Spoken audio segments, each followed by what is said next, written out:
by the way, I'm not selling any books or any lessons or courses, so this is just a video. You can watch it and learn from it or not, but there is no catch. Anyway, I have so much time on my hands when I'm driving around, and I thought I should use this time to make some videos that might be beneficial to some of you who watch my channel. So the topic for discussion today, it's not really a discussion, it's just me telling you my opinions and views, is how to be a successful and a very good boss or a manager, how to manage your team in a way that they will love you, your bosses will love you, and you will be successful at doing what you do. And before I tell you the things that I do and the tips and tricks, I should tell you also that I wasn't a very good boss to begin with. When I first started my career and I was much younger, I was arrogant and full of myself, and I thought if I am tough with my employees, I will, be very successful and my team will do a great job. I was very specific in my instructions and very controlling, and all of those things work to a degree for a short period of time, but they leave everyone unhappy and it's not sustainable in the long run. And also it leaves people with bad memories.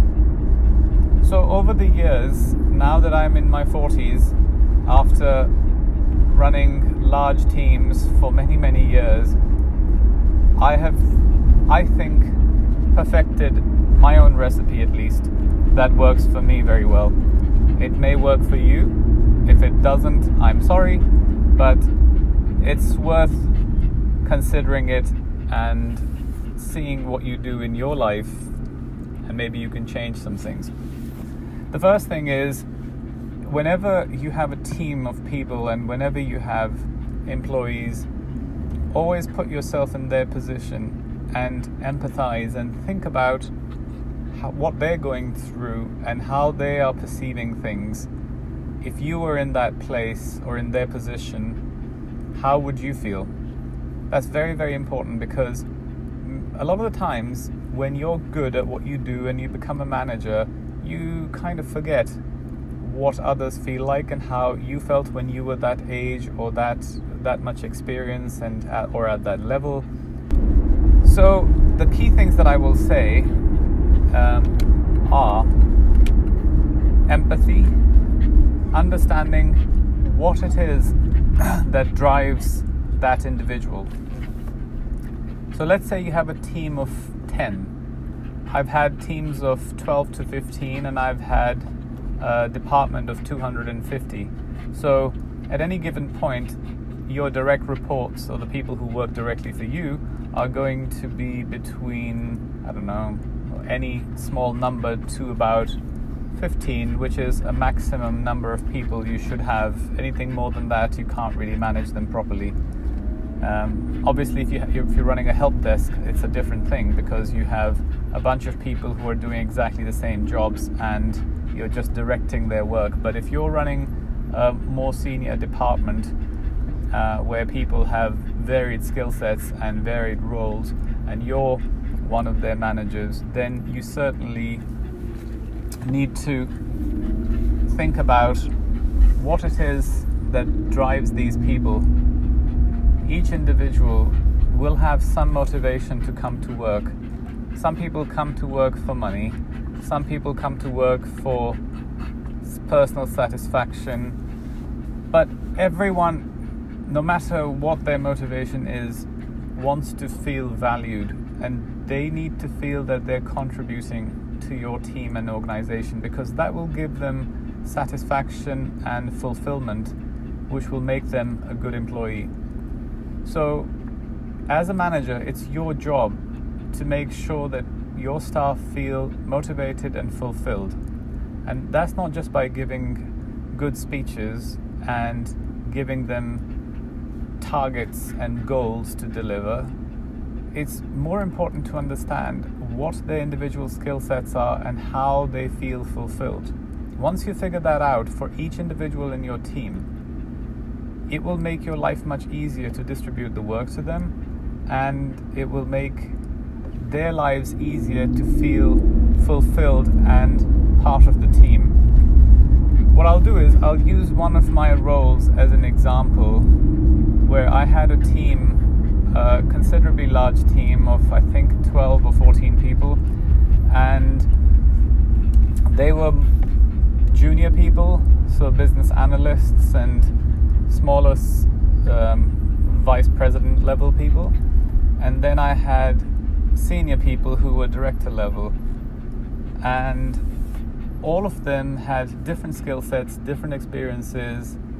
They had different backgrounds. They came from different nationalities.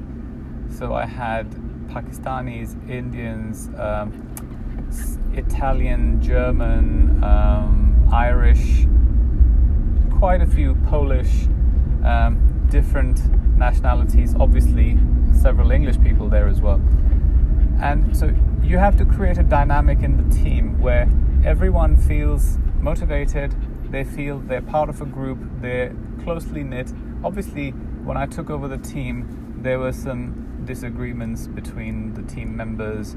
There was lack of respect for each other, because if your manager doesn't create a friendly atmosphere, it's very, very likely that the team will break apart and they'll start turning against each other, because each one of them will try to prove to be the best they are and sometimes walk over others.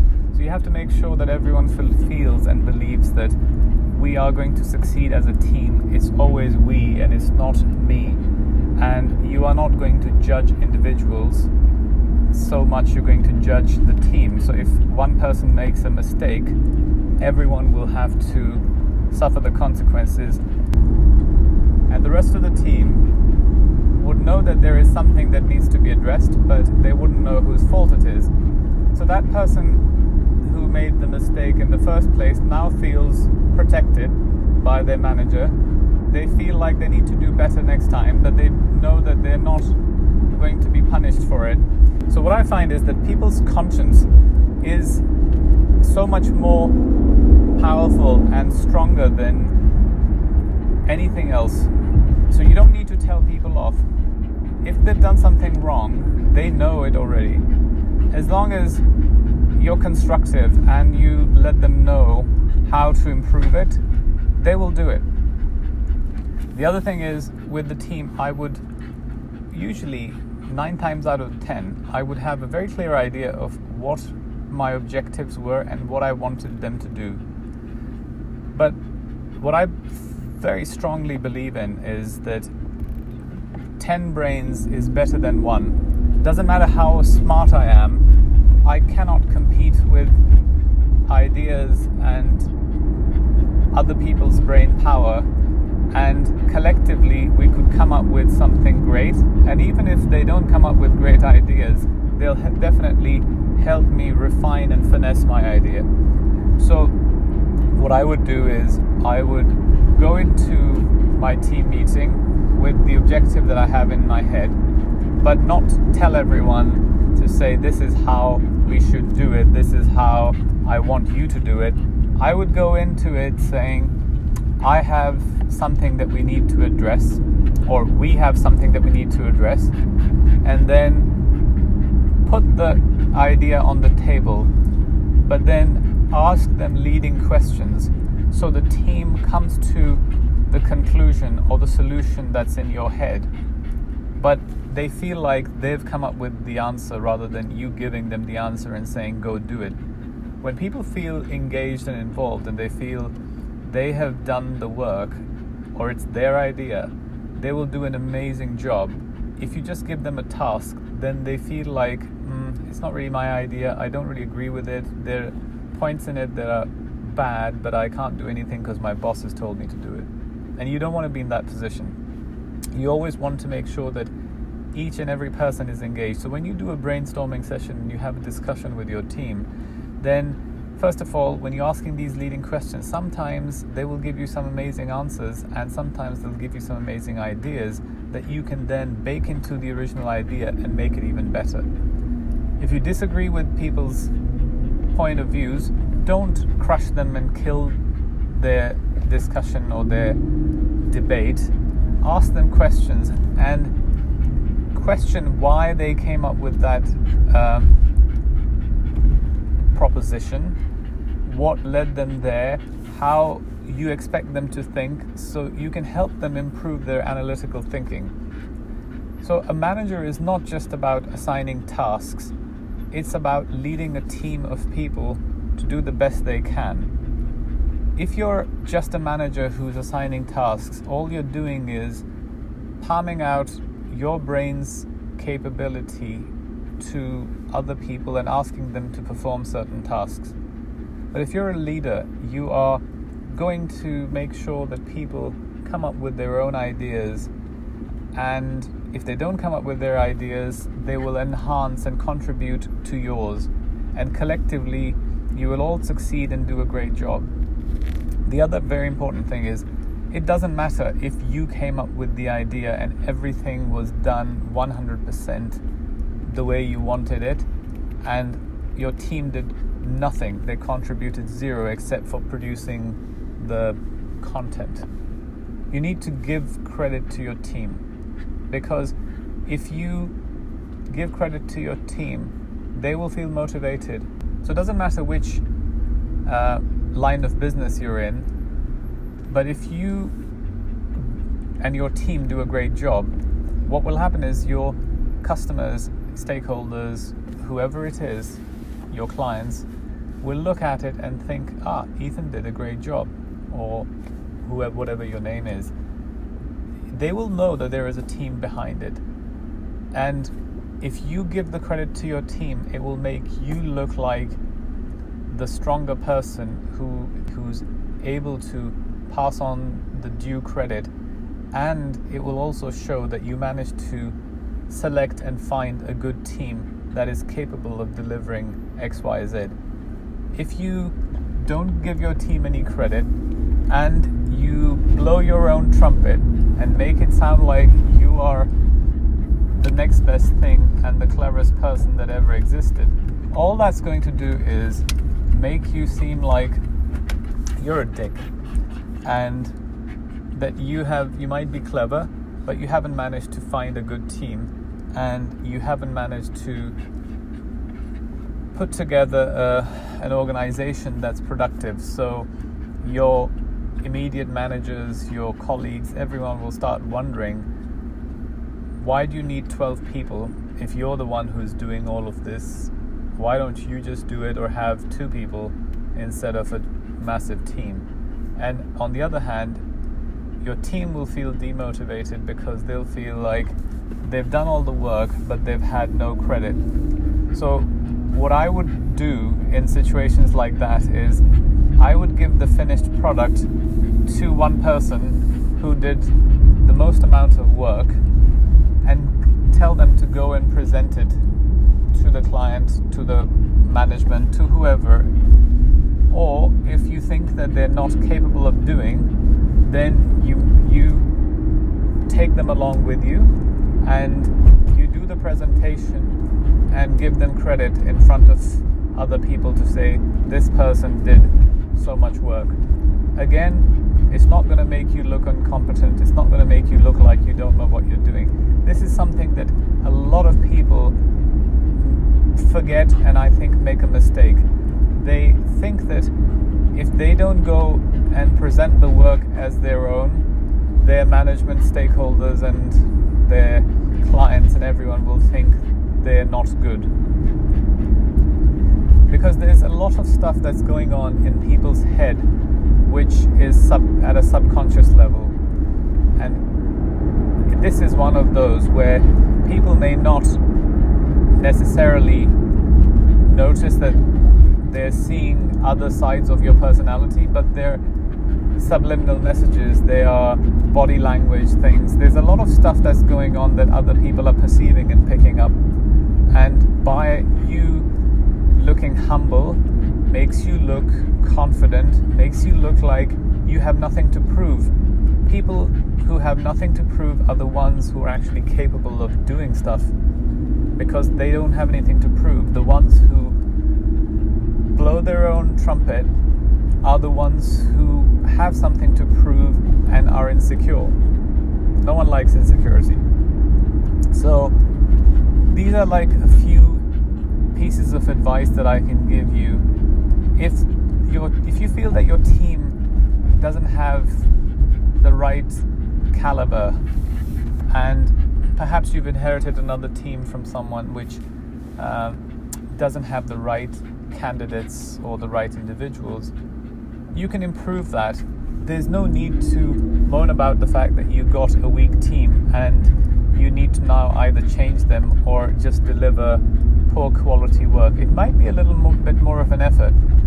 For example, what you could do is, let's say your team lacks confidence. They're not senior enough. They lack the ability to deliver speeches or deliver presentations, and they feel nervous. You can hold a weekly team meeting where everyone takes turns and you give them a small topic and say you have to present this idea to the rest of the team, and you have 1 minute or 2 minutes max, and then the rest of the team question them and they act like they're customers or stakeholders or other people. So you create this mock environment where they have a chance to go and practice within their own group and their own team and peers. It will also build friendship within the team, because people will feel very comfortable with each other, and after a few awkward moments and lack of confidence things, they'll open up and they'll teach each other all the skills that are needed. So overall, you are the one who's going to win.